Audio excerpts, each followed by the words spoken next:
Have you ever seen food that defies the laws of nature like this? The red rice in front of them, each grain is actually a miniature strawberry. It's soft and juicy, with the perfect balance of sweet and tart, exploding in your mouth with just one chew. It's indescribably good. Even more magical is this banana. It's completely filled with pork loin. Pan fry it over low heat, sprinkle on some caramelized fish roe, and you have an absolute masterpiece. Finally, after washing it down with a bowl of century soup, Toriko couldn't help but sigh. Life is truly good with Komatsu around. Full and satisfied, Komatsu suddenly asked Toriko what the ingredients in the gourmet world tasted like. Toriko gave it to him straight. He hadn't eaten anything yet because he wanted to taste them together with Komatsu. Hearing this, Komatsu was deeply touched and immediately vowed to make even more delicious food for Toriko. However, disaster struck. Komatsu's treasured kitchen knife suddenly snapped. Losing his beloved blade left Komatsu weeping uncontrollably. For a chef, a knife is like a second life. This knife had been with him for a long time, holding precious memories, and he had never been this heartbroken before. To comfort Komatsu, Toriko suggested they seek out the legendary knife smith, Milk. Komatsu's spirits lifted instantly, and he was buzzing with excitement the whole way. Milk is the wildest knife maker in the world. For a chef, using a knife crafted by his hands is the ultimate honor. But meeting the master is harder than reaching heaven. The 20,000 stairs ahead were carved by Milk himself using a knife, and his home sits at the very top.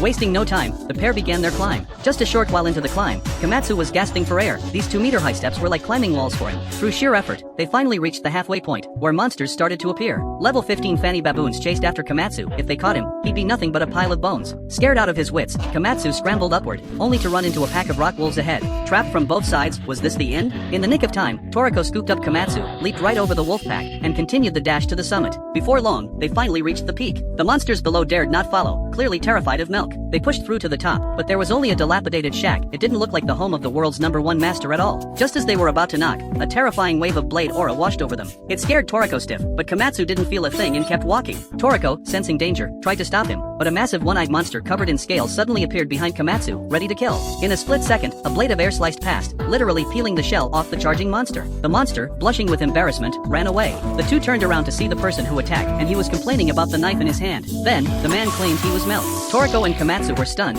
This was nothing like the legends. Komatsu imagined Milk one way, and Toriko imagined him another. After all, legend said Milk went to the gourmet world to slash monsters and entered forbidden zones for war, so he should be a battle-scarred brute. But this was a slender, handsome man. Toriko seriously suspected he was a fake. Milk invited them inside. The room was filled with unfinished knives and rare monster shells. Komatsu looked at them like treasure and couldn't resist reaching out. Milk tried to stop him, but Komatsu accidentally knocked over a knife rack. It looked like Komatsu was about to be sliced in half, but luckily, Toriko reacted fast and pulled him back. The ordinary kitchen knife hit the concrete floor and actually sliced a groove into it. A chill ran down Komatsu's spine. 1 second slower and he would have been a goner. And that wasn't even sharpened yet. Milk explained it was ground using the tooth of a level 55 Warna shark. Usually, you'd hire someone to catch such a ferocious beast, but this man claimed he caught it himself. Toriko sensed something was off. The usually easygoing hunter attacked directly to test him. Milk didn't back down, engaging Toriko in a duel with a kitchen knife. Toriko unleashed a hand knife straight at his face. Milk panicked and blocked, chipping the knife, but then he swiped it against his shoe sole, and the blade was sharp again instantly. This god-tier skill left Komatsu dumbfounded. Then Milk unleashed a special move, Golden Scale Slash, but Toriko didn't retreat. He pressed forward and pinned him to the ground. After the scuffle, hearing Komatsu call Toriko's name, Milk realized this was one of the 4 heavenly kings. He finally admitted the truth. He was Milk II.